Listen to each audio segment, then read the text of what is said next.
हाँ जी चौर साहब, जो इख्तियार साहब बात कर रहे हैं वो कह रहे हैं कि बुनियादी तौर पे ये कह रहे हैं कि केपी की सरकारी मशीनरी यूज़ कर रहे हैं आप 24 के एहतजाज के लिए, और फिर आप स्पोक्स पर्सन वो है या फैसल तरक्की को वो अपने इल्जाम पे जो ये ले रहे हैं या इनका जवाब देंगे या फिर ये कानूनी कार्रवाई का सामना करेंगे। अब मैं स्पोक्स पर्सन तो नहीं हूँ। ठीक है, वो आप चलें, वो आप बात 24 नवंबर के हवाले से चूंकि बात हो रही है, तो इख्तियार साहब क्या पीटीआई ने आपसे कोई एहतजाज या धरने के लिए हुकूमत या इंतजामिया से बाज़ाब्ता को दरख्वास्त की है और आप दरख्वास्त दे रहे हैं?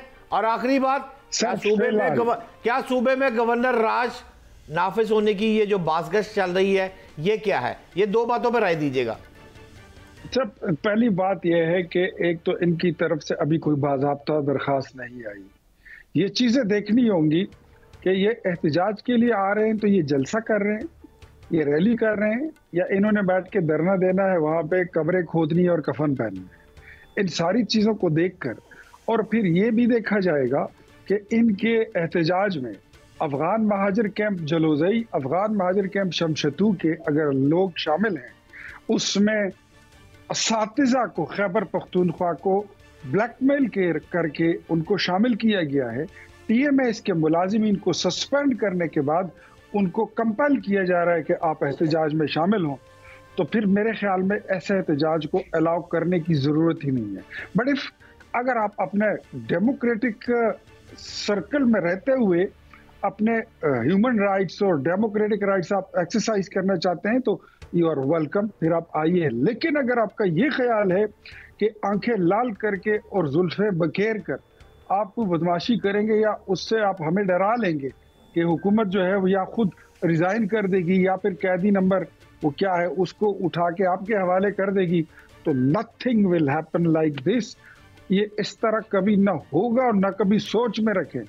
और आपकी जो अमेरिका ने कहा अभी तो आप बिल्कुल प्रेशर में नहीं आएंगे। मैं फिर एक दफ़ा यही अर्ज करना चाह रहा था कि ज़रा फैसल चौधरी साहब ने उस हवाले से तो कह दिया कि वो पार्टी के स्पोक्स पर्सन नहीं है, ठीक बात है, वो किसी और से पूछना चाहिए पार्टी में। फैसल भी ये बताएं कि अभी आपने थोड़ी देर पहले जिक्र किया तोशाखाना 1 में जो नैब प्रोसिक्यूटर ने कहा कि जो तरीकाकार था वो सही अडॉप्ट नहीं किया गया, जिस तरह से सज़ा हुई थी तोशाखाना उसमें 1 में। मैं ये लगता है कि आपकी जमात ने, ओवरऑल आपकी लीगल टीम ने उसको दो तरीकों से, एक तो लीगल फ्रंट पे और दूसरा पॉलिटिकल फ्रंट पे उसको कैपिटलाइज नहीं किया उसके ऊपर कि ये देखें नया प्रोसिक्यूटर खुद कह रहे हैं कि ये किया किस तरह सजा दी गई थी तोशाखाना 1 में और 2 तैयार बैठा हुआ तोशाखाना। देखिए, जो लीगल टीम तो ऑब्वियसली पॉलिटिकली इसको कैपिटलाइज नहीं करती। फिर इमरान खान साहब ने कल ये वहाँ पे डिमांड किया, उनको मैंने ये डिमांड किया, तो जो पॉलिटिकल पार्टी है उनको इस पे ऊपर जो रहा, क्योंकि आजकल वो 24 के में ज्यादा मसरूफियत हो गई है, इन चीजों पर वो कर रहे हैं और उठा रहे हैं, उनसे बात जिस वक्त करनी होती है। तो सब ये भी जरा बताइएगा कि ये इमरान खान साहब को जो ये खदशा है कि मिलिट्री कोर्ट में उनको ट्राई किया जाएगा, अभी लेटेस्ट जो उनका बयान आया उसके अंदर दोबारा उन्होंने इसको रीइटरेट किया है, लेटेस्ट से मतलब है चंद रोज पहले जो आया है, ये किस बेसिस के ऊपर है? एंड बीइंग अ लॉयर, क्या ये मुमकिन है कि अभी सुप्रीम कोर्ट में ये कजिया तय ना हो और उससे उसके अलावा जो है इमरान खान साहब मिलिट्री कोर्ट में किसी तरह से उनका केस चलना शुरू हो जाए? आपने उनको लीगल एडवाइस इस हवाले से क्या दी? आप समझते हैं कि ये पॉसिबल है भी? नहीं, देखिए, यहाँ पे लीगल एडवाइस का तो ताल्लुक बाजवा साहब इसलिए नहीं है ना, क्योंकि आपको पता है यहाँ पे कोई कानून के मुताबिक काम थोड़ी हो रहा है। यहाँ पे तो एक मामला जो इस तरह है जिसको हर किसी को उठा लेते हैं, फिर 1.5 साल बाद आके कहते हैं कि हमसे गलती हो गई, प्रोसेस फॉलो नहीं हुआ और फलां काम नहीं हुआ और फलां को हमने अंदर रखना, तो हम अंदर ले गए और गुनाहगार को हमने बाहर रखा हुआ है। और क्योंकि उसने पार्टी छोड़ दी थी उस वक्त हमारे कहने के ऊपर, लिहाजा उसके तमाम जुर्म माफ है। और क्योंकि ना कोई पॉलिटिकल रीजन है, ना कोई लॉजिकल गवर्नेंस की बात है, ना ये डिलीवर कर पा रहे हैं, महंगाई इन्होंने तबाही फेर दी है, आम आदमी का जीना दूभर कर दिया है। जहाँ तक जो टीचर्स का मामला तो एक उसके ऊपर फंसा हुआ है, शायद उसके ऊपर वो मामला जो केपी के फैसल भाई, मेरा आपसे आखिरी सवाल है आज का। मैं आपसे ये पूछना चाहता हूं कि बानी चेयरमैन की तरफ से जो पैगाम बुशरा बीबी लेकर आ रही हैं वो आजकल ऑथेंटिक समझे जा रहे हैं। सवाल के बिला ये पूछना चाहता हूं कि क्या आप पीटीआई के बहुत अहम रहनुमा हैं और वकील भी हैं उनके, मैं आपसे ये पूछना चाहता हूं कि आइंदा मुस्तकबिल में आप देख रहे हैं कि बुशरा बीबी अगर क़यादत संभाल लेगी तो पीटीआई का ग्राफ बुलंद होगा? Are you with me sir? देखिए, कल ये बात बड़ी साथ इमरान खान साहब ने बात की और बाद में बुशरा बीबी का अपना भी स्टेटमेंट आ गया, और मैंने ये खान साहब के कहने के ऊपर जो अंदर उन्होंने साफियों को बात की, जो कि आपकी आज़ादाना मीडिया में क्योंकि पब्लिश नहीं होती, रिपोर्ट नहीं होती, तो फिर वो दोबारा करनी पड़ती है, तो उन्होंने ये कहा था कि वो उनका मैसेज पहुंचा रहे हैं पार्टी वालों को, क्योंकि उनकी पार्टी की एक्सेस जो है वो रोक दी गई है।